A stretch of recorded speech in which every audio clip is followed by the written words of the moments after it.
Hello, and thank you for joining us. My name is Gabrielle Perez, and this is Lakefront News. On Thursday, the university confirmed that Tessa Martinez Pollack will step down as president.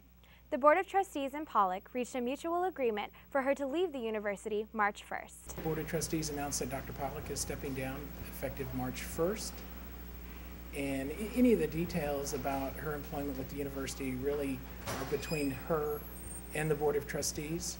That's how it's always been, and that's how it will always be at a private university like Our Lady of the Lake. The announcement comes after months of tension between administration, faculty, and students over President Pollack's decision to cut 12 majors. Students say they have mixed emotions about the departure. A good change for the school, especially with the new change of leadership.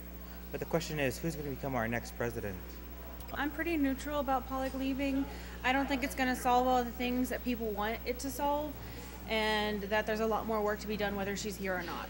Well, bringing the whole 12 majors, bringing that up, I think that was like the beginning of the end, definitely. I think it's sad because obviously no one wants someone to leave their job. It's nothing that you're going to be glad about. But from what I've heard and what I've seen, she has been having a negative impact on the school, and she's not meeting the requirements that the students want her to meet. And this school is based on what the students want, and apparently she wasn't meeting the requirements. Just kind of, thanking, for your 10 years of service to the university, but at the same time, I'm looking, hopeful for the rest of what is in store for the university.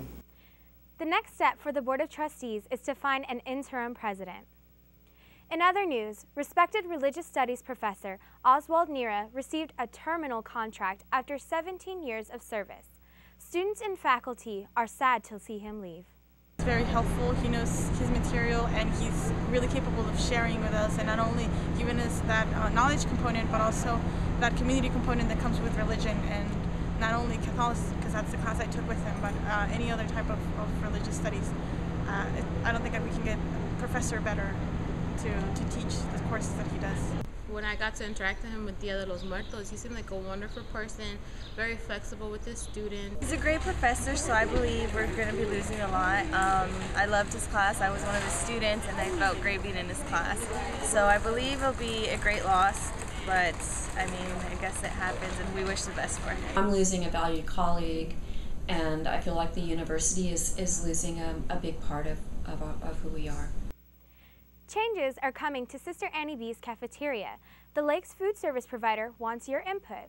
Roxana Rubio has more on this story. OLLU started this school year with Rico, a new food service provider.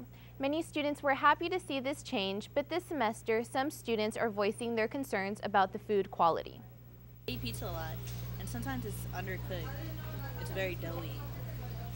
The bread is really hard, and I kind of feel like if you threw it at someone, you could harm them, and that's not always a good thing. But the prices were different last semester. They were around $7 with the drink, and now they're like 9 or 10. So that's a big difference I saw.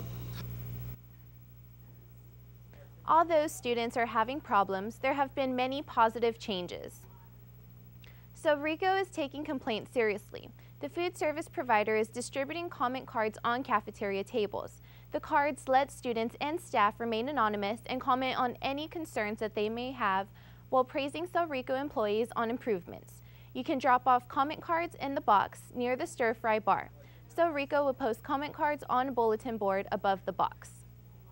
If you are having any problems with cafeteria food or service, please make your voices heard by filling out one of these cards with your honest opinion. Back to you, Gabby. Thank you, Roxana. Valentine's Day isn't just about the heart-shaped candies. The Center for Women and Church and Society gave students and faculty a free way to express their messages of love. The center provided crafting materials for members of the OLLU community to make their own Valentine's Day cards. University Programming Council ended the week with Latin flavor. Dance instructor Stan Pearson II provided free salsa lessons to the students in time for Valentine's Day. 24 students turned out for the event. And that's our newscast. Visit us at lakefrontsa.com. The Lakefront News staff wishes you a happy and safe Valentine's Day. See you next week.